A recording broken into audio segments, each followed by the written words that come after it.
Hello, today I'm going to tell you how to find the perfect architect for your home. Massively common question amongst people wishing to build their own home. If you are looking for a high-end residential new build, you are not wondering if you should hire an architect. You are asking for recommendations for a good architect, to find the right architect for you. How do you go about doing that? Making sure you're fishing in the right pond is priority number one.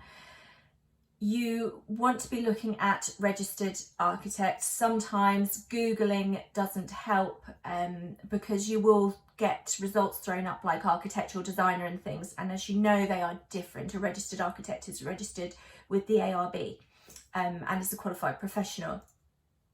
So the ARB register is a great place to start. You will find a list of registered architects in your area from the ARB, or the RIBA. If you're looking for an RIBA chartered architect or a chartered practice, they will also have a list of architects in your area.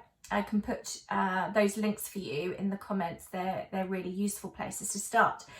You will probably be looking at recommendations from either people who have had a house built, or you will be looking maybe at the RIBA awards, House of the Year, that kind of thing, architectural magazines, to get a feel of the practices out there in your area that are doing that kind of top quality work. So featured in publications and things is always a really good way to go. So secondly, you will be wanting to interview those architects that you have found. It's really, really important to ask them the right questions.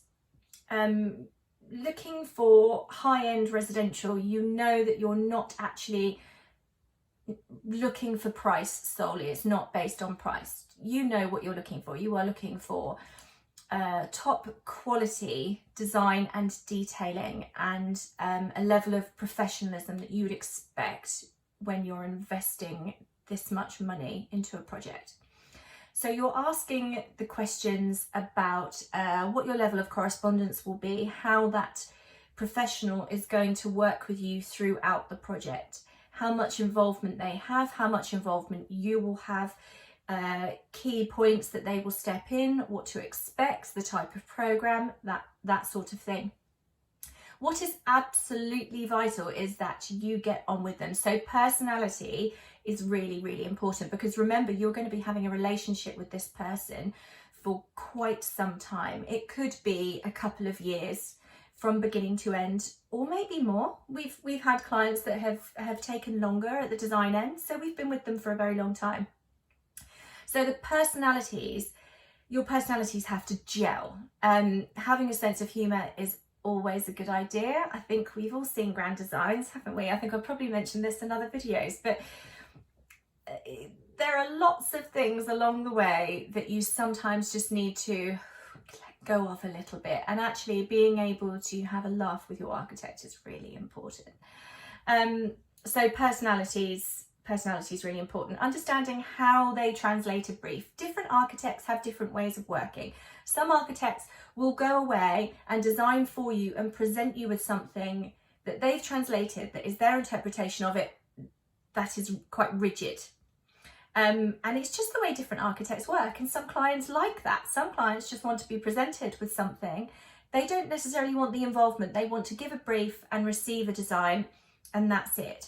And other architects will want your involvement more in the design stages, and you might want their involvement more in the design stages. So that is where you and the architect are designing the building together. You are continually reviewing design and questioning, and you might have an idea of something you might be bringing more ideas to the table, things you've seen. And that's a different kind of collaborative approach. So it's really important to understand the way your architect will be working with you and what you might like.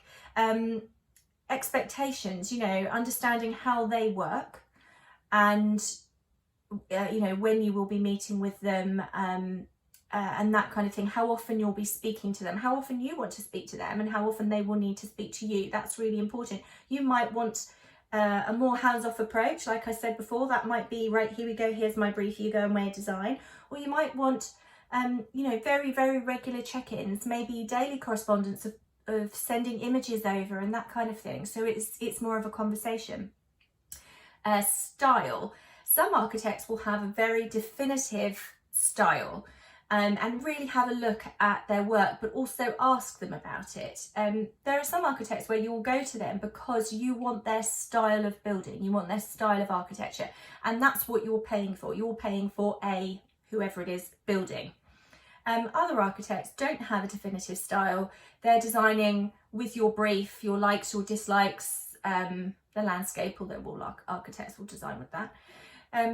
And so that's really important to understand what you're buying into. If you want a very traditional, you know, high quality traditional building, but actually your architect focuses on contemporary architecture and that's what they enjoy and that's what they produce the most of, because that's their focus and that's their style, then you want to think about that. But that's a conversation with them. It might not be that they're not capable of doing it, but do they have the experience and the want to do it? So that's really important to consider. So as I said before, will they be choosing for you a design for you, that is that style imposed, or will you have an architect that's kind of guiding you through that process that maybe doesn't have a definitive style? And the last thing I will point out, that it's really important to speak with past clients.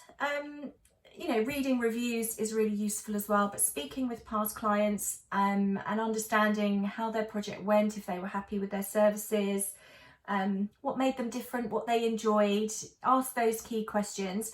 But also the consultants that the architect works with, because they will also be having a lot of correspondence with those consultants. So that relationship is important too, and how they deal with other consultants like the structural engineers and quantity surveyors is also really important. So that's my tips of finding the perfect architect. I hope that's useful to you. And, you know, if anyone needs any help, we are more than willing to discuss their project with them, and really have a think about, you know, help you have a think about what you're looking for an architect, in an architect. So I hope that's been useful.